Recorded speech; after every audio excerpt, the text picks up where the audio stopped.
Hey there, and welcome to Juicy Celeb Talks. The allure of legends, those smooth singing icons who once dominated the music scene, still captivates us. But what if I told you their journey wasn't all about glamour and style? No, it had a darker side, one that seems like it was pulled straight from a Hollywood thriller. Imagine this scene, the brilliant lights of fame shining down on these individuals, but behind the curtain, a whole different story was unfolding. Allegedly, they found themselves right in the middle of Hollywood's darkest secrets. When we started this journey, we made a promise to ourselves not to change.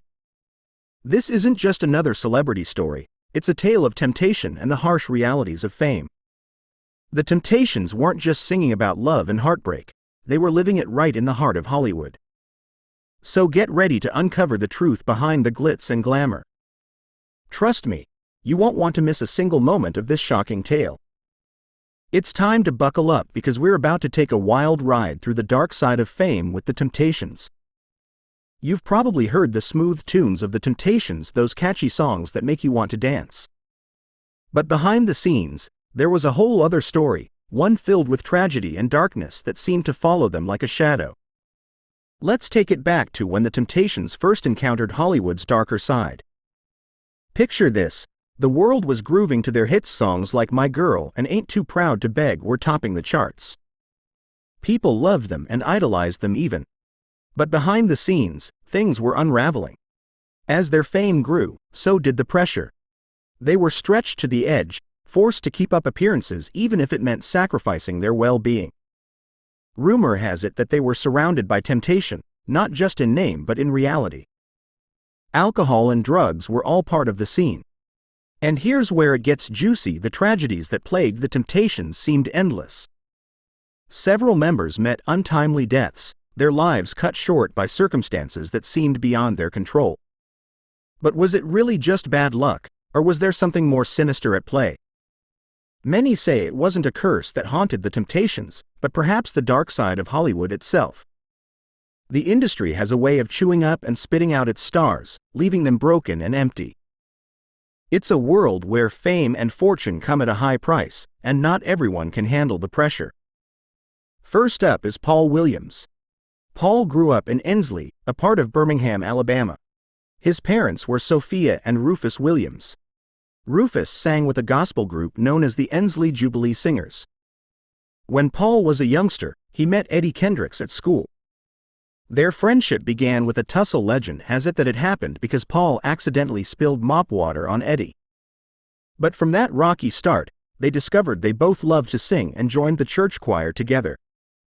When they were teenagers, Paul, Eddie, Kel Osborne, and Willie Waller formed a singing group called the Cavaliers. They all dreamed of making it big in music. In 1957, Paul, Eddie, and Kel left Birmingham for Cleveland, Ohio, leaving Willie behind. They changed their name to the Primes and found a manager named Milton Jenkins, who took them to Detroit, Michigan. Even though they didn't record as the Primes, they did well, inspiring a girl group called the Primettes, who later became the Supremes. In 1961, Kel Osborne went to California and the Primes split. Eddie returned to Alabama but visited Paul in Detroit. During that visit, they learned that Otis Williams, who led another Detroit group called The Distance, needed new members. Paul and Eddie joined Otis, along with Melvin Franklin and Elbridge Bryant. They formed a new group, initially called the Elgins and later the Temptations, after signing with a local label. After signing a record deal, Paul Williams and his bandmates faced disappointment with a few failed singles. But in 1964, they finally hit it big with The Way You Do the Things You Do, which reached the Billboard Top 20. They followed up with hits like My Girl, Ain't Too Proud to Beg, and I Know I'm Losing You. Although Paul was the original lead vocalist, his role was overshadowed by David Ruffin and Eddie Kendricks. This made Paul feel sidelined. He once said, "I can sing too," and as a result, he got the lead vocals on the song Don't Look Back in 1965. Paul sang lead on many Temptation songs and was the primary lead singer at the beginning.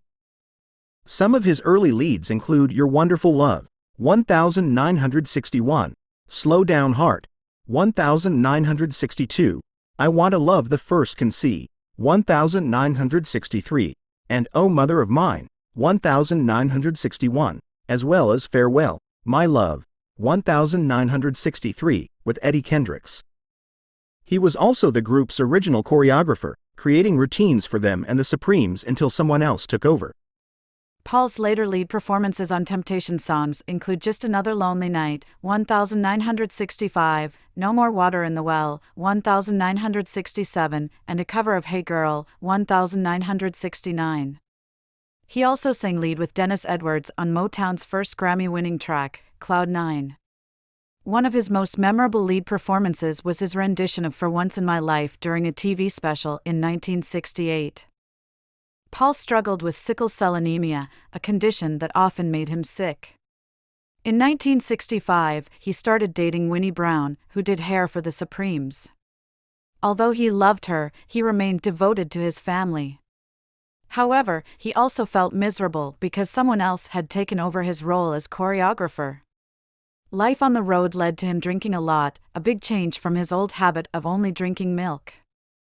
In 1969, Paul and Brown opened a fancy clothing store in Detroit, but it didn't go well, and Paul ended up owing a lot of money in taxes. His health issues sometimes prevented him from performing. Since he was so tired and in pain, he tried to cope by drinking more. Different Temptations tried to help, from watching his drinking to having oxygen tanks backstage. However, Paul's health and performance kept declining, and he didn't want to see a doctor.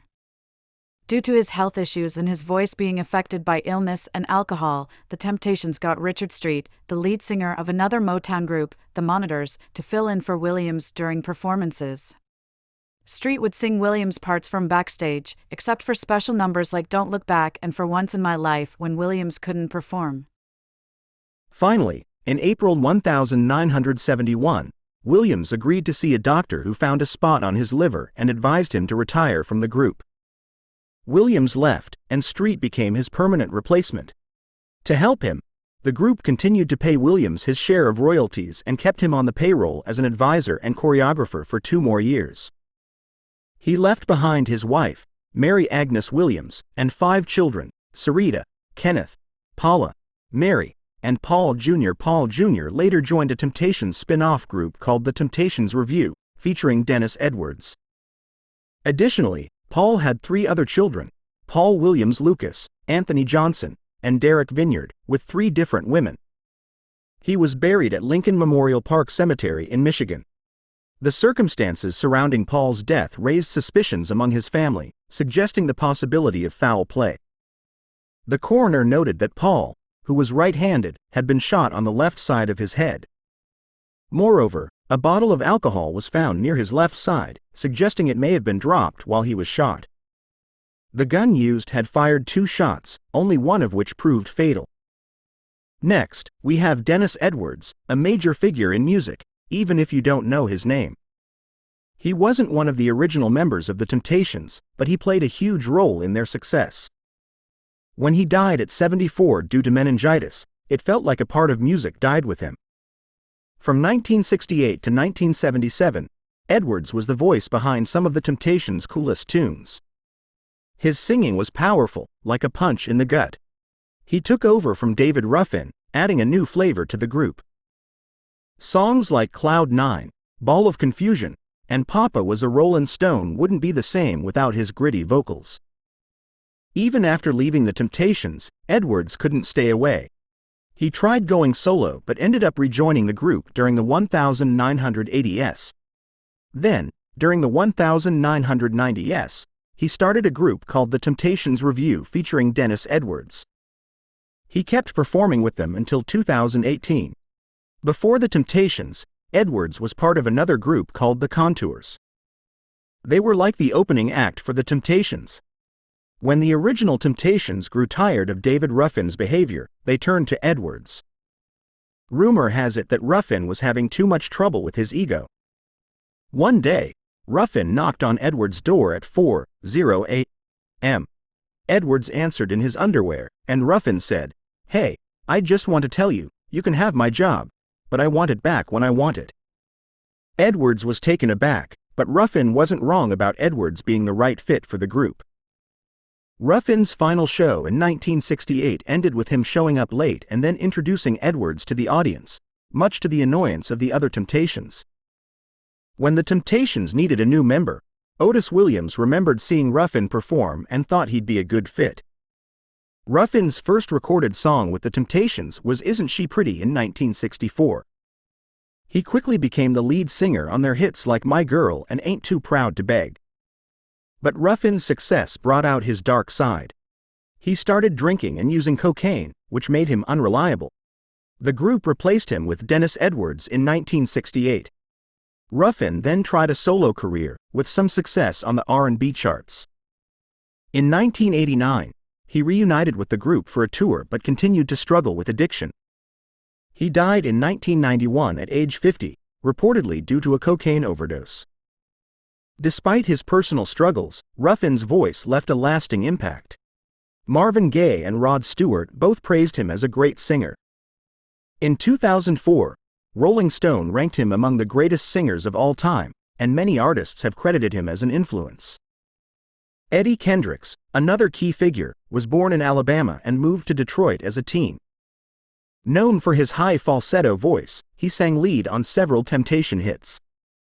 After leaving the group in 1971, he had a successful solo career.